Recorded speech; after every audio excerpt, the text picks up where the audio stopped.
खुशामदीद, इस्तकबाल आप सभी का बहुत बहुत स्वागत। प्रोग्राम सलाम जेके का आगाज हो चुका है। मैं हूं आपके साथ आसिफ रशीद। 8:36 हुआ चाहते हैं और प्रोग्राम में हमारे साथ हमारे सीनियर साथी सईद रऊफ फारूकी भी साथ देंगे और साथ साथ आज इस प्रोग्राम में 10 बजे तक हमारे और आपके साथ रहेंगे ज़हूर लोला भी। आप सबका भी बहुत बहुत शुक्रिया हमारे साथ जुड़ने के लिए। आज के प्रोग्राम में मुख्तलिफ मौज़ूआत तय फॉर्मेट के मुताबिक आगे हमें बढ़ना है। हिस्ट्री ऑफ द डे से लेकर उन तमाम खबरों, तज्जियों और तबसरों तक जो इस प्रोग्राम का काबिल जिक्र हिस्सा रहते हैं। आज जहां तक बात इस प्रोग्राम की है तो बात आज कैजुअल लेबरर्स के हवाले से करेंगे, क्योंकि एक अच्छा सिग्नल जो है अदालत से वो बिल्कुल भी नहीं गया है। आज चूंकि भारत बंद का ऐलान किया गया है उस ताल्लुक से आगे चलकर गुफ्तगू करेंगे। क्या इसका असर सुबह सुबह देखने को मिल रहा है और दिन भर की सूरत हाल से भी आपको आगाह करने की कोशिश करेंगे। इसके अलावा प्रोग्राम में आज सेहत के हवाले से बात होगी। बड़े इदारों पर नजर इस प्रोग्राम में मुख्तलिफ मौज़ूआत के जरिए रहेगी। कुछ नियुक्तियां, कुछ तकर्रियां अमल में लाई जाएंगी और वज़ीर आज़म के दौरे से पहले प्लान जो तरतीब दिया गया है उसको रिवील कर दिया गया है कि वज़ीर आज़म क्या करेंगे, किन से बात करेंगे। और साथ साथ अच्छी खबर उन तमाम लोगों के लिए जो वादी कश्मीर से मुल्क के बाकी हिस्सों या बाकी हिस्सों से वादी कश्मीर का सफर करते हैं, लेकिन बहुत जल्द ट्रेन का सफर भी वो करेंगे। इसके लिए भी रास्ता लगभग साफ हो गया है। उस पर आगे चलकर आपको तफसीलात फराहम करेंगे। साथ साथ आज के प्रोग्राम में बात खेल और खिलाड़ियों की भी होंगी, क्योंकि वादी कश्मीर के दो और नौजवान बैनुल-अक़वामी सतह पर आप उनको देख ही चुके हैं। एक और प्रेस्टिजियस क्रिकेट लीग के अंदर आपको नजर आएंगे। साथ साथ बात रेलवे हुकाम की होगी। इसके अलावा अदालतों के फैसले के साथ साथ इंतखाबात के हवाले से और जम्मू कश्मीर में गुज़श्ता 24 घंटों में जो सियासत गरमाई है उस ताल्लुक से गुफ्तगू होगी। बयान और उसके बाद फिर कई बयानात, बैक टू बैक मीटिंग्स का सिलसिला, डैमेज कंट्रोल करने की एक सिचुएशन में एक बड़ी पार्टी, ये सारी बातें आज प्रोग्राम का हिस्सा रहेंगी। अपने नुमाइंदों के पास चलेंगे, अपने मेहमान प्रोग्राम में आज हमारे साथ जुड़ेंगे। आज गुफ्तगू 1.5 घंटे तक होगी, लेकिन सईद रऊफ चूंकि फॉर्मेट के मुताबिक हमें आगे बढ़ना है। और सबसे पहले बात जरा आज के दिन की और उसके बाद पहली खबर जो बैनुल-अक़वामी सरहद और लाइन ऑफ कंट्रोल पर इस वक्त अलर्ट है उस पर बात करेंगे। मगर हिस्ट्री ऑफ द डे में खास क्या है वो जरा आपको सबसे पहले बताएं। आज फरवरी की 16 तारीख है, जुमे का दिन है, साल 2024 और अंग्रेजी कैलेंडर के मुताबिक 1759 में आज ही के दिन मदारिस पर फ्रांसीसी कब्जा खत्म किया गया। फ्रांस के अंदर मुकम्मल तौर पर पाबंदी फ्रांस मदारिस पर रहती थी और 1759 में आज बाज़ाब्ता तौर पर 16 फरवरी को यह फैसला लिया गया कि हुकूमत किसी भी तरीके से किसी मदरसे पर नज़र नहीं रखेगी। इसके अलावा आज के दिन 1959 में फेडल कास्त्रो ने क्यूबा की हुकूमत आज संभाली। 2009 में साबिक सदर प्रणब मुखर्जी की तरफ से अबूरी बजट आज ही के दिन पेश किया गया। साल 2008 था, करीब 15 बरस कबल मिराज तैयारा पाकिस्तान के पंजाब सूबे में हादसे का शिकार हुआ। पायलट, को पायलट समेत अमले के 6 मेंबर्स इसमें जाँ बहक हुए। साल 1990 था, तारीख 16 फरवरी की थी। आज ही के दिन साम नुजूमो नमीबिया के पहले सदर मुंतखब किए गए। 1918 में लुथानिया ने 16 फरवरी को खुद को आज़ाद मुल्क करार दिया। ये पेशरफ्त आज के दिन हुई पॉलिटिकल डेवलपमेंट थी। 1669 में मिर्जा गालिब की 100वीं बरसी पर डाक टिकट जारी करने का ऐलान भारत सरकार की तरफ से किया गया और ये ऑफिशियल अनाउंसमेंट थी कि एक अजीम शायर की बरसी पर, जिसको 100 बरस इस दुनिया से गए हुए हो चुके थे, उनकी बरसी पर इस तरह का बड़ा तोहफा कई लोगों को दिया गया, क्योंकि कम्युनिकेशन का एक सिलसिला जो है वो नए सिरे से शुरू किया गया। साल 1986 में आज ही के दिन कुमारिया सोर्स पुर्तगाल के पहले सिविलियन सदर मुंतखब हुए, जहां पर फौजी तख्ता पलटकर सिविलियन हुकूमत आज के दिन कायम की गई। 1961 में चीन ने अपना पहला न्यूक्लियर रिएक्टर आज के दिन इस्तेमाल करने की ऑफिशियल अनाउंसमेंट की। 16 फरवरी 1459 में आज ही के दिन आक शम्सुद्दीन, जो कि एक मौर्रिख थे, तबीब थे, माहिर नबातियात थे, एक आलिम थे, मजहबी स्कॉलर थे, उनकी वफात आज के दिन हुई, उनकी बरसी है और आलम इस्लाम में इनके नाम को हमेशा याद रखा जाएगा। 1878 में यूनाइटेड स्टेट्स ऑफ अमेरिका यानी रियासत-ए मुत्तहिदा अमेरिका में आज ही के दिन सिल्वर डॉलर जो सिक्का मुतारिफ कराया गया, जो आज भी जिस डॉलर को आप भारत पाकिस्तान के रुपए से नापते हैं कि कितनी वैल्यू इसकी आज के वक्त में है, इसकी शुरुआत दरअसल आज ही के दिन 1878 में हुई थी यूनाइटेड स्टेट्स के अंदर। और 1918 में लिथुआनिया ने जर्मनी और रूस से आज़ादी का ऐलान आज के दिन किया, ऑफिशियल अनाउंसमेंट हुई। तो आज लिथुआनिया यौम आज़ादी मना रहा है। तो ये हिस्ट्री ऑफ द डे में बड़ी बातें थी। वैसे तो एक तवील फहरिस्त होती है, लेकिन चंद अहम वाक़यात जो आपके सामने रखते हैं उनमें से जो हिंदुस्तान और आलमी तारीख में सर फहरिस्त होते हैं वो हमारी तरजीहात में शामिल रहते हैं। तो आगाज़ प्रोग्राम का सईद रऊफ करेंगे। सबसे पहली खबर लाइन ऑफ कंट्रोल्स। आसिफ बहुत बहुत शुक्रिया। जो तवारीख के पन्नों में क्या कुछ आज दर्ज हुआ था वो आसिफ ने आप तक पहुंचाया, लेकिन हम बात करेंगे, प्रोग्राम का आगाज़ करेंगे सरहद को लेकर। और सरहद पर ड्रोन्स देखे गए हैं और पूंछ के इलाके में पाकिस्तानी जो ड्रोन्स हैं उनको पाया गया है। उसके बाद उन पर गोलियां भी चलाई गई हैं और बताया जा रहा है कि वज़ीर-ए-आज़म के दौरे से पहले आसिफ इस तरह की हरकतें सरहदों पर देखने को मिली हैं। फौज ने जो है बाज़ार तौर पर इसका खबर सरहद जिला पूंछ से है कि वहां पर ड्रोन पाया गया है और एलओसी पर मुश्तबा ड्रोन नजर आए हैं।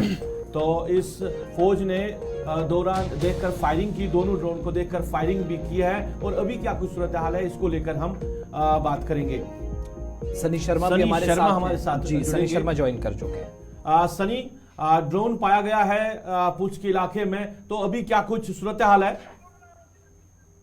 जी बिल्कुल, आपको बता दें कि अगर हम खड़ी करमाड़ा के चल जाएं, जहां पर चकादा बाग इलाका है, वहां पर जो है कुछ संदिग्ध जो है हरकत जो है वो नजर आई और सेना ने अगर बात करें तो कुछ गोलीबारी लगभग 16 से 17 राउंड फायर जो है वो किया है। और वहीं अगर सलोत्री की बात करें, जलास का इलाका है, वहाँ 2 ड्रोन जो है वो नजर आए हैं, उन पर भी सेना द्वारा गोलीबारी की गई है। और उसके अलावा अगर मैंडर की बात करें तो इस समय मैंडर के इलाके में जो है वहां पर भी ड्रोन जो है नजर आया है। और अगर पूरे इलाके की बात करें तो पूरे इलाके को सेना ने कार्डन कर लिया और बड़े पैमाने पर सर्च ऑपरेशन भी शुरू कर दिया है। इससे पहले भी देखा गया था कि इसी इलाके में जो है ड्रोन नजर आया था और इसी इलाके में जो है कुछ हथियार जो है वो मिले थे। और उसके बाद अगर आज की बात करें तो आज सुबह खड़ी करमाड़ा के जो चकादा बाग इलाका है वहां पर जो है कुछ हरकत जो है वो नजर आई और सेना ने तुरंत इस इलाके में जो है वो गोलीबारी की है। और उसी के साथ लगने वाला जिलास इलाका है जहां सलोत्री गांव में 2 ड्रोन जो है वो नजर आए हैं और उन पर भी गोलीबारी की है और दोनों ड्रोन जो है फिर से पाकिस्तान की ओर चले गए। जी एक चीज और भी बताइएगा, हम 2 तस्वीरें दिखा रहे हैं, एक तो सावजिया सेक्टर में जहां पर कहा गया कि वहां पर भी कुछ एयर वायलेशंस हुई हैं और दूसरी तरफ बाकी एरियाज में जहां पर ऑलरेडी अलर्ट था।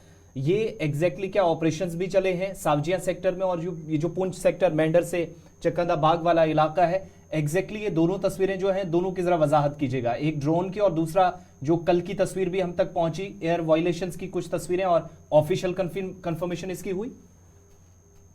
जी आसिफ, अगर सावजिया की बात करें तो सावजिया कल 11 से 11:30 के बीच में एक प्लेन जो है वो नजर आया जो कि बिल्कुल पहाड़ी के बिल्कुल साथ से निकलता हुआ नजर आया था और लोगों ने इसकी वीडियो जो है वो बना ली थी और लोगों के बीच एक डर का माहौल जो है वो बन गया था। क्योंकि इससे पहले भी हमने पुंछ की एलओसी के बिल्कुल करीब के इलाकों में जो है इस तरह के विमान जो है वो देखे थे। और अगर हम कुछ देर पहले की बात करें तो खड़ी करमाड़ा इलाके में जो है वहां भी ये विमान जो है नजर आए थे और लोगों ने भी ये बताया था कि ये बहुत ही आवाजें जो है अक्सर हमें सुनाई देती हैं एलओसी के बिल्कुल करीब के इलाके में। वहीं अगर बात करें तो कल सावजिया के इलाके में जब ये नजर आया तो लोगों के बीच एक डर का माहौल जो है वो बन गया था। पर इसकी अगर हम बात करें सेना की तरफ से इसकी कोई भी पुष्टि नहीं की गई है कि ये भारतीय सेना का था या पाकिस्तान की ओर से भेजा गया था। वहीं अगर इस खड़ी करमाड़ा इलाके की बात करें या बिल्कुल एलओसी के पास जो चकादा बाग इलाके की बात करें जहां पर कुछ संदिग्ध जो है वो देखे गए हैं और जलास इलाके में 2 ड्रोन जो है वो नजर आए हैं। अभी सेना की तरफ से भी उसकी पुष्टि जो है वो कर दी गई है। जी एक आखिरी चीज बताइएगा, क्या सर्च ऑपरेशन किसी तरीके से एलओसी के आसपास, क्योंकि 4 दिन पहले से ही अलर्ट जारी किया गया था जब पाकिस्तान के अंदर इलेक्शंस हो रहे थे तो कहा गया था कि थोड़ी ये जो पॉलिटिकल इंस्टेबिलिटी है इसका असर सरहदी बेल्ट के अंदर देखा जा सकता है, जिसके बाद फोर्सेस अलर्ट पर नजर आई थी।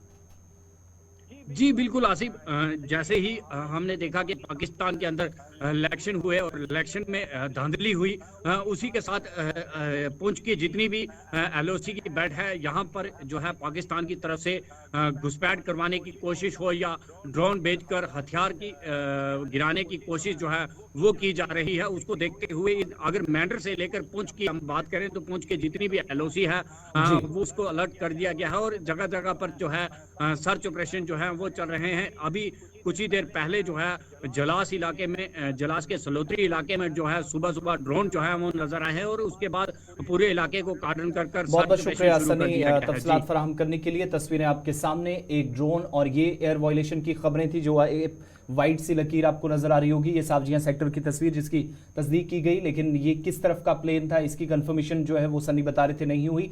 दूसरी तरफ आज सुबह सुबह 2 ड्रोन देखे जाने की खबर पुंछ सेक्टर में जो चक्कादा बाग वाला इलाका है, और इसके बाद से ही इस एरिया पर जो है करीबी नजर रखी जा रही है। सरहद से जरा रुख करते हैं सड़कों का भी, क्योंकि सईद रऊफ किसान सड़कों पर हैं और आज मुकम्मल तौर पर भारत बंद का भी ऐलान किया गया है। बिल्कुल, किसान सड़कों पे हैं और आज भारत बंद का ऐलान किया गया है और मुख्तलिफ शहरों के अंदर जो किसान हैं वो अपनी डिमांडों को लेकर सड़कों पे। हालांकि जो सरकार है, सरकार ने बातचीत का सिलसिला भी शुरू किया था, पर अभी तक ऐसा लग रहा है कि बातचीत जो है वो माने खेज नहीं हो रही है और आज भारत बंद का ऐलान कर दिया गया है। रेलवे ट्रैक्स जो है वो ब्लॉक होंगे और हर तरफ से एहतजाज शुरू हुआ है। चंडीगढ़ में तीसरी मीटिंग भी नाकाम रही है। आसिफ, एक बड़ा ये कि सरकार जो है लोकसभा इलेक्शन से पहले सरकार चाहती थी कि ये जो किसान की डिमांड्स है इनके साथ बात की जाए और मामला जो है जल्द से जल्द खत्म किया जाए, पर अभी ऐसा नहीं लग रहा, क्योंकि कल तक तो एहतजाज था, पर आज भारत बंद की कॉल जो है वो दे दी गई है। तो ये कितना जो है इलेक्शन में असर कर सकता है और क्या सरकार चाहती है कि इलेक्शन से पहले ही किसानों के मामलात पे बात हो? देखिए, 2-4 चीजें हैं। एक तो जो बार बार मीटिंग्स भी हो रही, चूंकि एक दरवाजा खुला रखा गया था गवर्नमेंट की तरफ से, मगर कोई बात बनती हुई नजर अभी तक नहीं आई है। कम से कम तीसरी मीटिंग चंडीगढ़ में थी सख्त सिक्योरिटी के बीच, पहले 5 बजे, फिर थोड़ा सा डिले प्रोसेस हमने देखा 7 बजे के आसपास, लेकिन बातचीत जो है वो कामयाब नजर नहीं आई। इसका नतीजा यह है कि नोएडा से लेकर उत्तर प्रदेश के बॉर्डर्स तक या फिर पंजाब और हरियाणा के जो बॉर्डर्स हैं वहां पर ट्रैफिक पुलिस की तरफ से भी एडवाइजरी जारी की गई है और बेशतर लोगों से कहा जा रहा है कि वो मेट्रो या ट्रेन के जरिए सफर करने पर की कोशिश करें, क्योंकि बाय रोड उनको मुश्किलात आएंगी। ये तस्वीर जो है वो पटियाला की है। इसी तरीके से बाकी कुछ एरियाज में, कुछ एक एरियाज को छोड़कर मूवमेंट जो है सुबह सुबह मुतासिर होने की भी इतलात हैं। साथ साथ भारत बंद के दौरान, जिसको किसान संयुक्त मोर्चा के अलावा बाकी कई तंजीमें हैं, 200+ तंजीमें ऐसी बताई जाती हैं जिनने मुकम्मल बंद की हिमायत का भी ऐलान किया है। साथ साथ अब 17 और 18 यानी कल और परसों भी इसका आप असर देखेंगे। 19 तारीख को एक और मीटिंग होगी और 18-19 की वो मीटिंग भी क्या ब्रेक थ्रू करने में कामयाब नजर आएगी या ऐसी सिचुएशन रहेंगी, इस पर भी सोचने वाली बात होगी। इसके अलावा गौतम बुद्ध नगर, जहां भारत बंद के पेश नजर जो है वो इस वक्त इंतजामिया की जानिब से एक तो दफा 144 का नफाज अमल में लाया गया है। 7 अजला के अंदर मुकम्मल तौर पर इंटरनेट खिदमात मुअत्तल रखी गई हैं। इसके अलावा संयुक्त किसान मोर्चा, जिसने तमाम लोगों से अपील की थी, जिनमें खासतौर से किसान हैं, कि आज के दिन वो मार्केट को बंद रखें और बंद करके एहतजाज दर्ज कराएं। मुख्तलिफ इलाकों के अंदर जहां पर किसानों की मेजोरिटी आपको नजर आएगी वहां ज्यादातर इस बंद का असर देखने को मिलेगा। फार्मर्स जो हैं, किसान जो है, उनको कहा गया कि अपने बाजारों को बंद रख के आज मुकम्मल तौर पर खरीदो फरोख्त का सिलसिला या जो सरगर्मियां होनी है तिजारत के एतबार से जो काफ़ी अहम रहती हैं, करोड़ों अरबों रुपए का कारोबार मंडियों में होता है, वो बंद करने के लिए की गई है। और खटाना जो कि एक तंजीम के सरबराह भी हैं, उनकी तरफ से बाज़ाब्ता तौर पर देर रात गए, इसकी तस्दीक भी की गई। साथ साथ आपको ये भी बताते चलें कि अगर आप सफ़र करना चाहते हैं तो फिर मेट्रो सबसे आसान रास्ता, मेट्रो के जरिए आप दिल्ली के अंदर हैं तो सफ़र करना आपके लिए बेहतर रहेगा।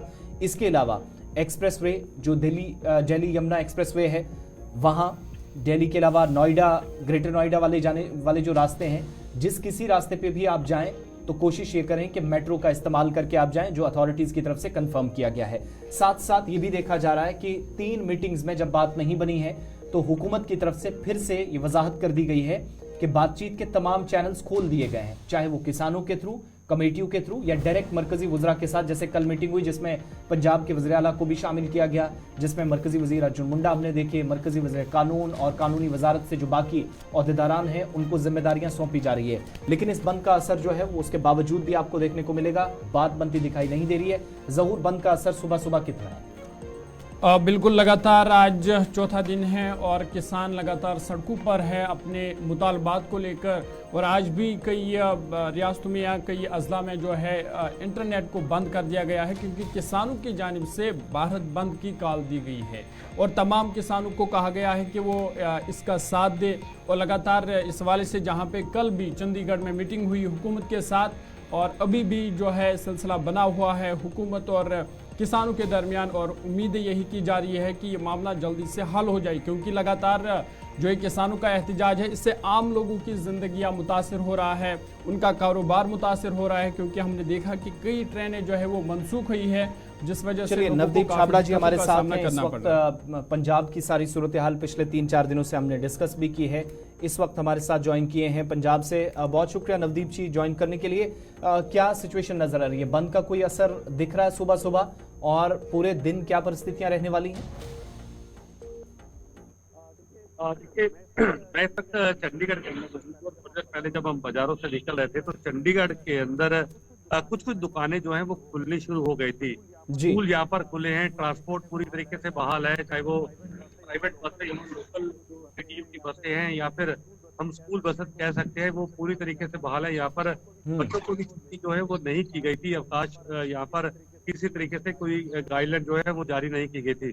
तो चंडीगढ़ की जहाँ तक बात है तो चंडीगढ़ हालांकि 10 बजे के आसपास आमतौर पर बाजार खुलते हैं, लेकिन अभी जो माहौल है वो जितनी दुकानें सुबह की जो जरूरी कन्फेक्शनरी की दुकानें हैं या मेडिकल की दुकानें हैं वो धीरे धीरे खुलना शुरू हो गई थी। और हम कह सकते हैं कि चंडीगढ़ के अंदर सुबह के वक्त जो है बंद का इतनी कॉल जी। जो है वो उसका असर जो है वो देखने को नहीं मिल रहा। उसके बाद जहाँ पर पंजाब की बात करें तो पंजाब के अंदर आज अलग अलग संगठनों की तरफ से बंद की कॉल की गई और इसमें कई श्रमिक संगठन भी जुड़ गए हैं, कई कर्मचारी संगठन जो है उसको भी इससे साथ आ गए। खासतौर पर जो पंजाब रोडवेज के मुलाजिम है, चाहे वो पनबस के हों या पीआरटीसी के हों, उन्होंने कल ही हड़ताल करने का ऐलान कर दिया था। और देर शाम को जो निजी बस यानी कि निजी बस संचालक है उन्होंने भी ऐलान कर दिया कि वो भी किसानों के साथ है। यानी कि आज पंजाब के अंदर कहीं ना कहीं चाहे वो ट्रक हों चाहे वो बसें हों, उनका पूरी तरीके से चक्का जाम जो है वो रहने वाला है और उसका असर कहीं ना कहीं दिख भी रहा है। नवदीप जी, सबसे बड़ी बात जो हम बात करें जो रास्ते खोले गए थे बातचीत के, कल भी जो चंडीगढ़ के अंदर मीटिंग हुई है, क्या वजह हुई कि मीटिंग जो है वो कामयाब नहीं रही? उसके बाद फैसला लिया गया है भारत बंद का। जो डिमांड जो किसानों की है, क्या सरकार वो मानने के लिए तैयार है या कई एक मामले को लेकर पेच फंसा हुआ है? देखिए, किसानों की कुल 12 बड़ी मांगे हैं जो केंद्र सरकार के साथ जिसको लेकर वार्ता जारी, उसमें कम से कम कह सकते हैं 6 से 7 मांगों पर सहमति पहले ही बन गई थी। लेकिन 3 बड़े मुद्दे जो किसानों और केंद्र की है उसको लेकर अभी भी कहीं ना कहीं रार बना हुआ है। पहला मुद्दा अगर मैं बात करूं तो वो है कि जो 23 फसलों पर केंद्र सरकार हर साल एमएसपी जारी करता है उसको किसान ये डिमांड कर रहे हैं कि उसको कानूनी रूप दिया जाए। क्योंकि लोकसभा राज्यसभा के अंदर आप बिल लेकर लाइए और एमएसपी को कानूनी शक्ल दीजिए, जो इतनी जल्दी पॉसिबल नहीं है या कुछ पॉसिबल नहीं है। दूसरा किसान कहते हैं जो स्वामीनाथन की रिपोर्ट है उसका मतलब T2 का फार्मूला कि जो फसलों के ऊपर लागत आती है उसका जो मूल्य है फसलों का उससे दुगना दिया जाए। यानी कि अगर एक पर लागत 5,000 है तो उसका कम से कम मूल्य जो है वो 10,000 रुपए प्रति एकड़ या उस हिसाब से होना चाहिए। तीसरा जो सबसे बड़ी किसानों की मांग है कि जितने सरकारी और प्राइवेट बैंकों के जो कर्ज हैं वो पूरे तरीके से होने चाहिए, यानी कि उसका माफी होनी चाहिए। तो ये बहुत बड़े मुद्दे हैं 3 जिस पर अभी भी लगातार रार फंसी हुई। हालांकि बातचीत आगे जरूर बढ़ी है और यही कारण है कि एक बार फिर रविवार का समय दोबारा फिर से मीटिंग जो है केंद्र और किसानों के बीच होगी।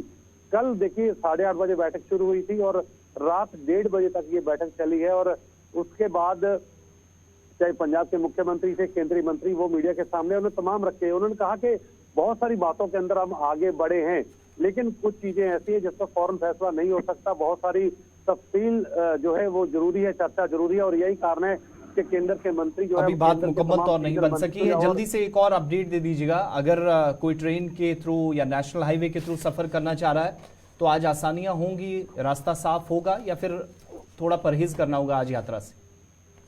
किसानों ने जिस तरीके से कॉल कल दी थी उसमें उन्होंने साफ कर दिया था कि हम 4 घंटे के लिए पूरे तरीके से रोड जो है वो भी ब्लॉक करेंगे। तो जाहिर सी बात है एडवाइजरी कल ही पुलिस की तरफ से जारी कर दी गई थी कि बहुत ज्यादा कोई इमरजेंसी काम होगा तो आप घर से रहिए, वरना आप घर के अंदर रहिए। लेकिन इसी बीच किसानों ने एम्बुलेंस की बात करें या फिर जो जिन्होंने कोई परीक्षा देनी है, क्योंकि अभी बोर्ड के एग्जाम या अलग अलग परीक्षाएं जो शुरू हो गई हैं, तो उस विद्यार्थियों को भी कहीं ना कहीं छूट दी गई है। इसके अगर किसी की शादी है तो उन गाड़ियों को भी रोका नहीं जाता। इसके साथ जो दूध की सप्लाई है, एसएसएल हम कह सकते हैं, जो जरूरी सर्विसेज जो है वो जारी रहेंगी। बहुत बहुत शुक्रिया नवदीप जी तफसीलात फराहम करने के लिए।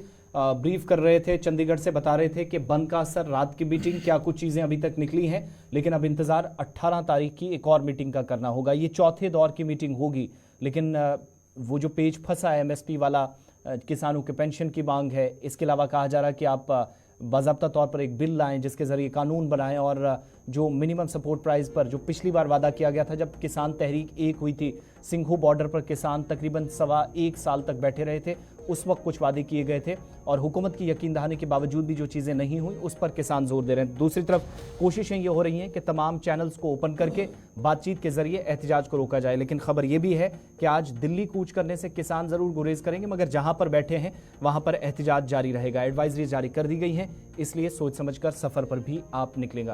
वक्त छोटे से ब्रेक का है, 9 बज चुके हैं। ब्रेक के उस पार वापस आएंगे तो बात जम्मू कश्मीर की होगी, वज़ीर आज़म के दौरे की, दीगर मामलात भी हैं, हमारे साथ रहिएगा।